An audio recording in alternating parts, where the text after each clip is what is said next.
नमस्कार साथियों, रेडियो जयघोष के कार्यक्रम कला यात्रा में आप सभी दर्शकों का और जो हमें रेडियो पर सुनेंगे उन सभी श्रोताओं का हार्दिक अभिनंदन कर रहा हूं।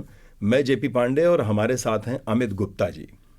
अमित गुप्ता जी ने एक नृत्य को अपने साथ जोड़ा है। वास्तव में हम अगर पाते हैं सामान्य तौर पर तो नृत्य प्रायः महिला, लड़कियां इत्यादि से प्रेफर करती हैं। पुरुष नर्तक प्रायः कम पाए जाते हैं या होते नहीं, उनका रुझान ऐसा हो नहीं पाता।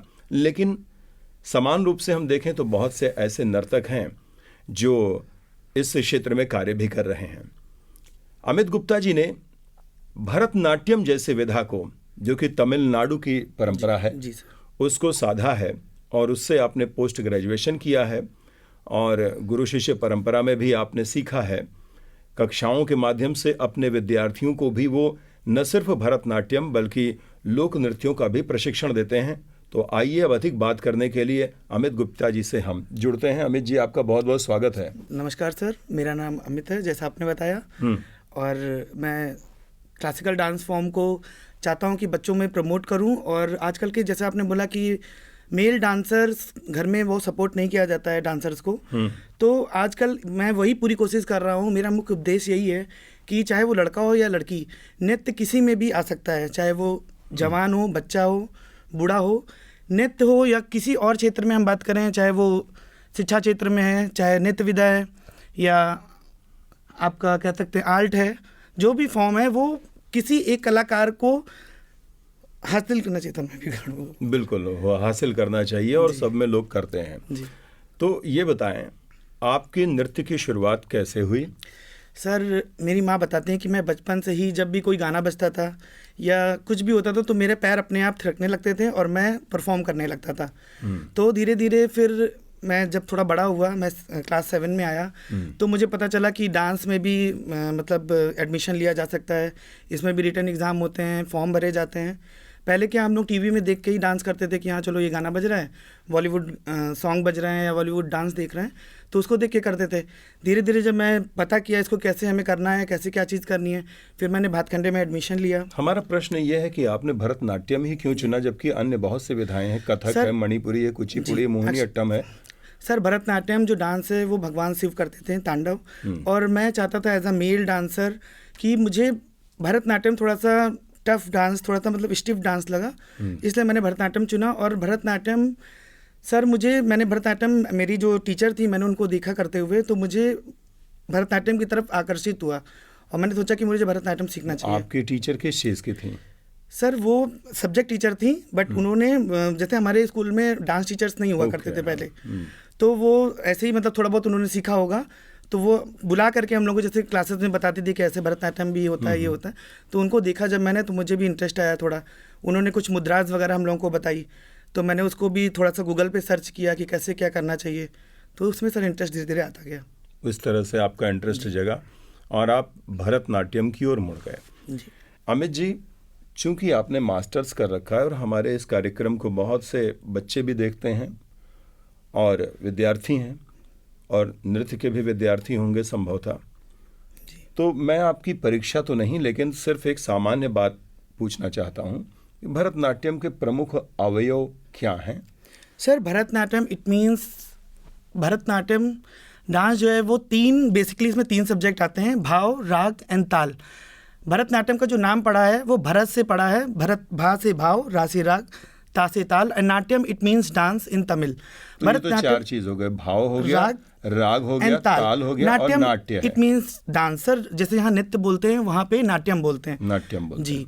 और भरतनाट्यम डांस जो है वो मैं आपको थोड़ा सा खड़े होके भी बताऊंगा, बिल्कुल आराम से। भरतनाट्यम डांस जो है वो बेसिकली आरामंडी जी एंड मुरुमंडी में करते हैं। मुरुमंडी जी। और इसमें मेन हम लोग मुद्राज, सबसे ज़्यादा इसमें मुद्राज और फेशियल एक्सप्रेशन, आपका बॉडी लैंग्वेज, ये सारी चीज़ें एक साथ प्रस्तुत की जाती हैं भरतनाट्यम डांस में। तो इसमें नाट्यम होता है? जी सर, पूरा डांस के थ्रू आप पूरी हर एक चीज़ डिपेक्ट करते हो। तो वो नाट्य जो होता है जी, वो नाट्य किस तरह के नाट्य होते हैं? मतलब हमारे जो पौराणिक ग्रंथों में, सर पौराणिक कथाओं पे पूरा आधारित है, कथाओं पे। तो मित्रों, एक बात स्पष्ट हो गई कि भाव, रागम, थालम यानी तालम, ये 3 के साथ नाट्य प्रस्तुतियां जो नृत्य के माध्यम से दी जाती हैं उसका समावेश होता है भरतनाट्यम में, और ये तमिल का प्रमुख रूप से है। और हमारे प्राचीन मंदिरों में भी इस तरह की मुद्राओं की जो मूर्तियां पाई गई हैं उससे ये साबित होता है कि ये नृत्य शैली आज की नहीं, बहुत प्राचीन है। 2000 वर्ष पुरानी सर ये नृत्य शैली है। इसको मंदिरों में पहले देवदासी अट्टम कहा जाता था, वो लोग करती थी। धीरे धीरे इसको लोग गलत कहने लगे कि नहीं, भरतनाट्यम डांस गलत है, और लोग नहीं कराना चाहते थे अपने घर की बच्चियों को या बच्चों को। तो फिर जब रुक्मणी देवी अरुंडेल जी आई, इसको प्रचार में लेकर के आई, उन्होंने कला क्षेत्र की स्थापना करी और धीरे धीरे वो डांस विकसित होता गया। चलिए, अब कुछ हम इतनी शास्त्रीय बात न पूछ करके सामान्य बात करते हैं। आप किस जिला के रहने वाले हैं? सर मैं लखनऊ का प्रॉपर हूँ। प्रॉपर लखनऊ के हैं। तो पारिवारिक सपोर्ट कैसा रहा नृत्य के लिए? सर मेरे घर में किसी ने मुझे कभी मना नहीं किया डांस के लिए, और मेरे फैमिली में कोई बैकग्राउंड में कोई भी डांसर नहीं है, ना कोई म्यूजिशियन है। मैं अकेला पूरे मतलब फैमिली में, मैं अकेला, खानदान में पूरा अकेला। जी। कला के क्षेत्र में इस तरह के साधक जब होते हैं तो इसी तरह से कहीं से भी, चूंकि कलाएं तो कहीं भी जन्मती हैं, और आपने उसको जी। अभी आप और क्या क्या कर रहे हैं? सर मैं अभी स्कूल में एज अ टीचर हूँ, और मैं वहाँ पे डांस टीचर कर रहा हूँ, डांस टीचर का वर्क कर रहा हूँ। और सर मैं बच्चों को, अभी रिसेंटली मेरी स्टूडेंट दुबई में लोक नृत्य को उसने प्रस्तुत किया है, और वहाँ पे फर्स्ट रनर अप रह चुकी है, वंशिका यादव। अच्छा जी। जी।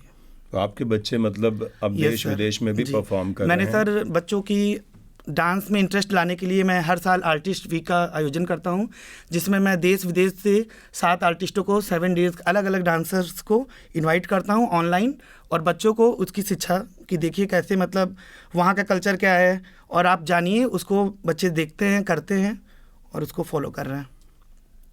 एक बात और आपने बताई थी हमें कि आप लोक नृत्य पर भी कार्य कर रहे हैं, तो चलिए भरतनाट्यम से लोक नृत्य कितना अलग है ये बताएं। लोक नृत्य जो है वो बिल्कुल डिफरेंट है। भरतनाट्यम में आपको प्रॉपर एक टीचर की, एक गुरु की ज़रूरत होती है सीखने के लिए। लोक नृत्य ये है कि जैसे कोई भी गाना बज रहा है, अगर बच्चा रोता है तो भी हाथ पैर अगर हिला रहा है तो वो एक डांस है, पेड़ हिल रहा है वो भी एक डांस है।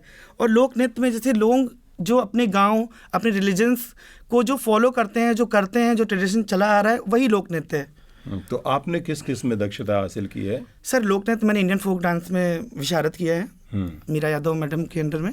जी जी जी। तो लोक नृत्य में जो भी लोकगीत होते हैं उन्हीं पर ये नृत्य प्रस्तुत जी, लोकगीतों पे प्रस्तुत की जाती है।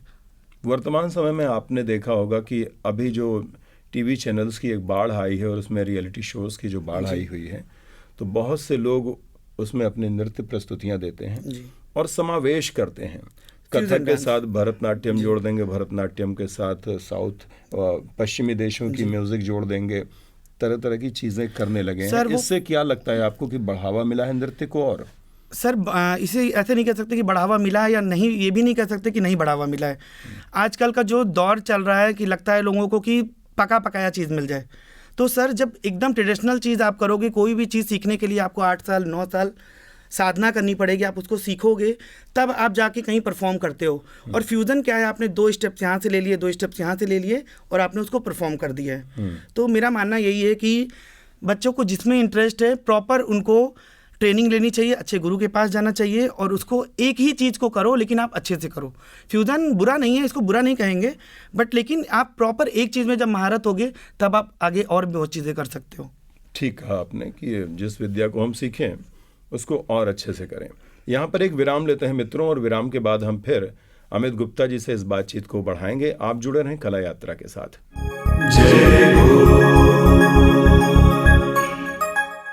इस विराम के बाद पुनः स्वागत करता हूं मैं जेपी पांडे कार्यक्रम कला यात्रा में, और एक कला के उदीयमान सेवक, एक अच्छे विद्यार्थी अमित गुप्ता जी हमारे साथ जुड़े हुए हैं, जिन्होंने भरतनाट्यम की भी शिक्षा ली है और फोक यानी लोक नृत्य को भी आप साथ ही साथ लेकर के चल रहे हैं, बच्चों में शिक्षाएं भी बांट रहे हैं।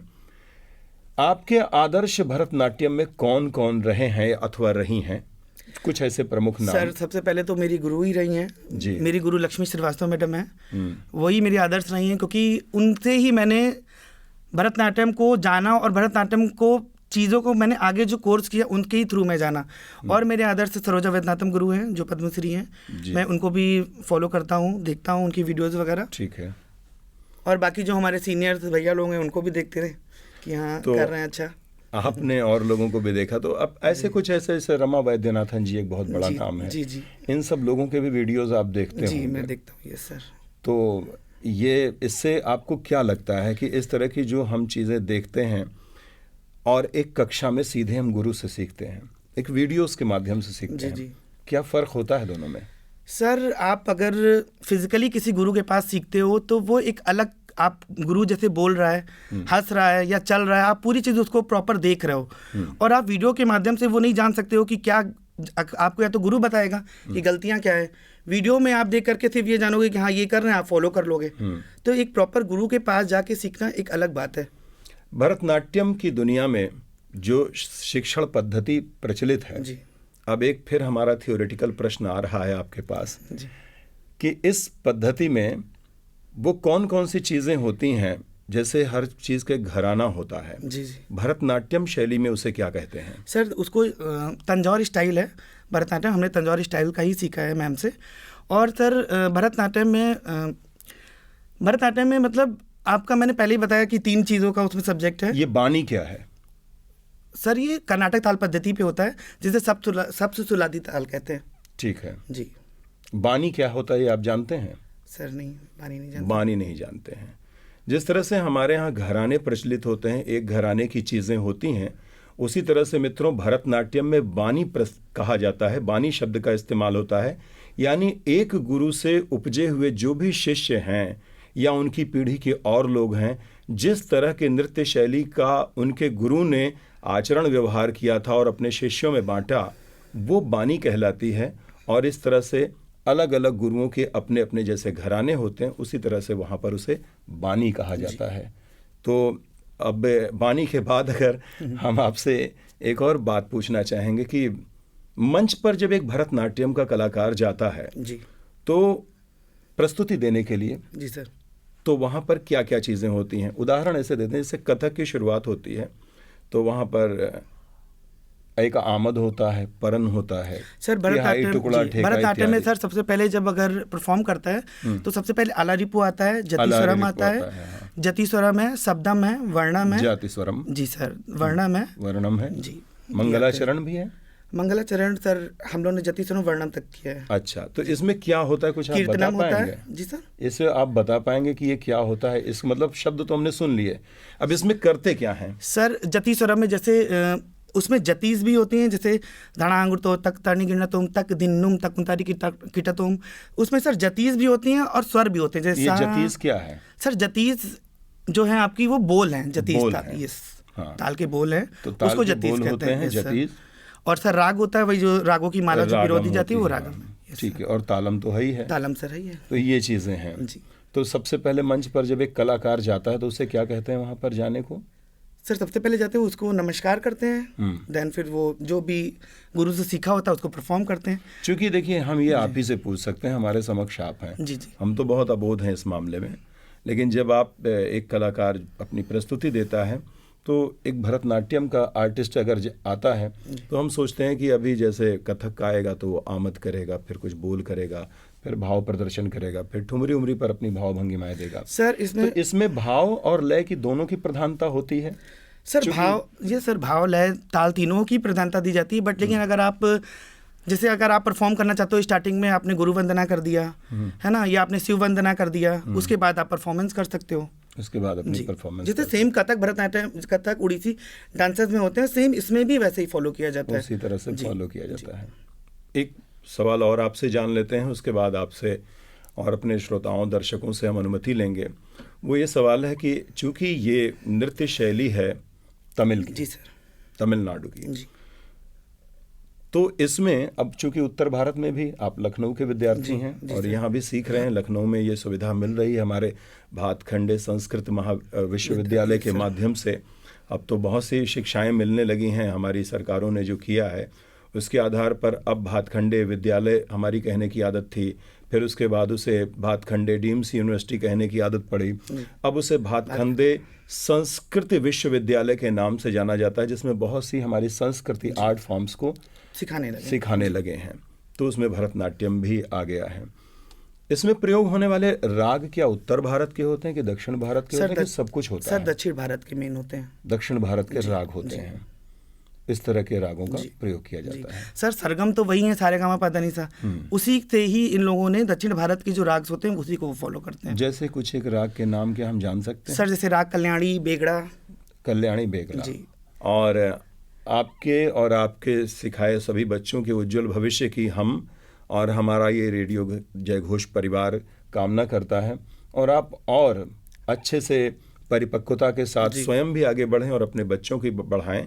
इसी शुभकामना के साथ मैं जेपी पांडे रेडियो जयघोष से अमित गुप्ता जी का धन्यवाद ज्ञापित करते हुए कि वो इस कार्यक्रम में शामिल हुए, आपसे अनुमति चाहता हूं अगले अंक तक के लिए। नमस्कार। नमस्कार। जय हो।